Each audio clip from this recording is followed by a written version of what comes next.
You have somebody in Caitlin Clark who became the face of the league the first year that she was in the WNBA. She put up crazy numbers last season. If you look closely here, the players have the first, second, third, 2 players tied for 4th, then the 6th, 7th. There is no 8th place guard in this player rank. I know that she hasn't had her greatest season. I also know that she has been out with injury, but there is no person in the world who can convince me that there are 8 better guards than Caitlin Clark in the WNBA. So obviously there are a few other guards in this league that the players ranked higher and they thought that they should have been in WNBA All-Star. How did Caitlin Clark, just a rookie, manage to shatter WNBA All-Star voting records with nearly 1.3 million votes? And why are some players seemingly turning against her despite her massive impact? Let's dive into this dramatic shift in women's basketball and uncover what's really happening behind the scenes. Before we move on, I'd like to ask you a small favor. If you appreciate this content, please take a second to like this video and subscribe to the channel. Over 98% of you watch the videos without subscribing. It costs you nothing, but it makes a huge difference to us. So, did you click the subscribe button? Great, thank you so much. Now, back to the video. Caitlin Clark didn't just join the WNBA, she tore through its traditions like a storm. Her 1.3 million All-Star votes didn't just break records, it crushed them.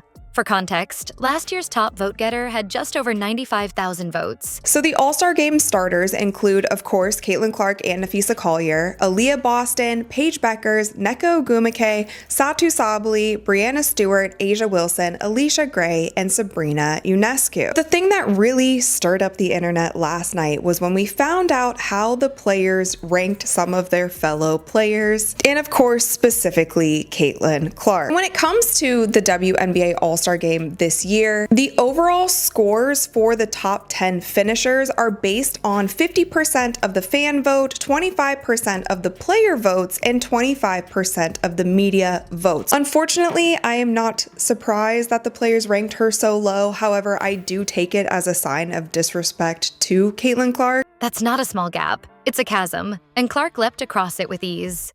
But how? The answer lies with her supporters, a fan base unlike anything the WNBA has ever seen. From the moment she stepped onto the college basketball scene, Clark brought her own electrifying brand of basketball. Deep-range threes, fiery celebrations, and no-look assists that went viral in seconds. But those highlights didn't just stay on TikTok or Instagram. Her fans harnessed this excitement and turned it into a movement.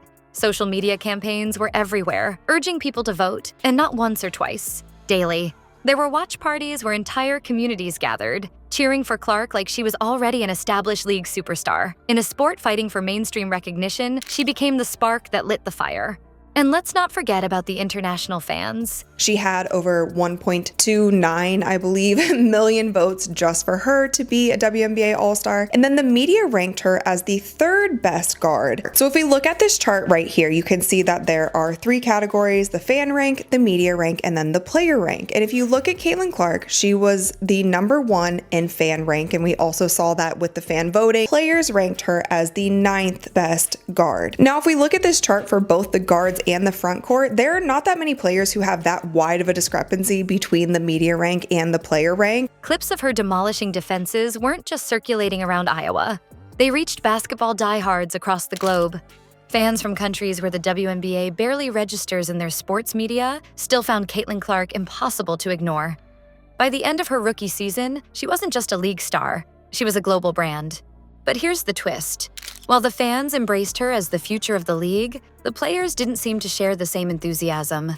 In player rankings, Clark was listed 9th among guards, not even sniffing the All-Star starting lineup by those standards. 9th. Think about that. Her performance said one thing, but apparently her peers thought something else entirely. Was it her instant fame? The way she redefined the rookie narrative? Or maybe, just maybe, there's some quiet resistance to what she represents. This disconnect between the fans and the players is hard to ignore and raises bigger questions. Now, when you go to the weighted scores, Paige Beckers actually had a higher weighted score than Caitlin Clark. The fans ranked her at 2, the media ranked her at the 5th best guard, and the players ranked her as the 4th best guard. Now, I also find it interesting because the media ranked Alicia Gray as the best guard. She is up there in the MVP conversations. However, I think that Napheesa Collier has kind of run away with it at this point. However, if you are going to rank Paige Bueckers 5 slots above Caitlin Clark at this point in time, even if we look at the statistics of the two of them, it just doesn't make sense. Is it about basketball or something more? And how might it shift dynamics in the league as a whole? What happens when a rookie becomes the face of the WNBA? Caitlin Clark is already answering that question, and her outsized influence is shaking up both the league and the players within it. Her record-breaking All-Star votes didn't just secure her a spot, they made her a captain, giving her a say in decisions that define the All-Star game. For a rookie to step into a position this influential is almost unheard of. Clark's instant superstardom has fueled conversations about how the WNBA is evolving, some positive, others full of tension. Among fans, her rise has been electric. The league is gearing up for major changes, including the addition of new teams in Cleveland, Detroit, and Philadelphia by 2030. These expansion plans aren't just coincidence. WNBA Commissioner Kathy Engelbert admitted this growth is happening because of rising demand for women's basketball, and Clark is at the center of that wave. The proof? In San Francisco, the Golden State Valkyries, the first of these new franchises, has already sold out 10 home games before ever taking the court. That's the Clark effect in action. Yet, while fans can't get enough of her, the player dynamic suggests something else entirely. Even as she's winning awards like Rookie of the Year and making headlines with every game, some players still don't fully embrace her. The tension showed when her peers ranked her 9th among guards for the All-Star game, not even top 5. Imagine putting up record numbers, dominating on the court, becoming an international highlight reel, and still being sidelined in your own league's rankings. It's not just surprising, it's political.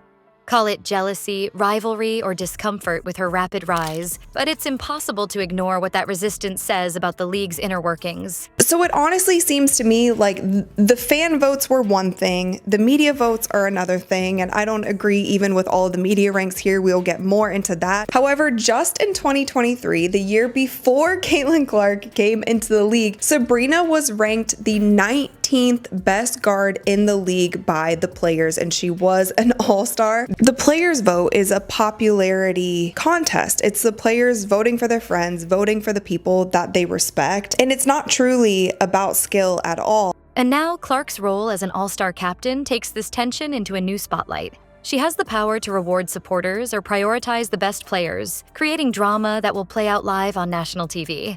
This isn't just a rookie making waves anymore. It's about reshaping the WNBA's future, one bold move at a time.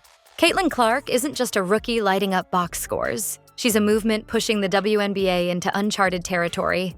With her record-setting all-star votes and the league's rapid expansion plans, it's clear she's redefining the game's future. 3 new teams by 2030? That's not just growth, it's a seismic shift fueled by rising fan engagement and investment.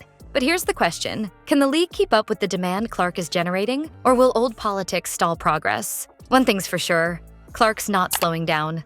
As the WNBA adjusts to her impact, the game will never look the same again.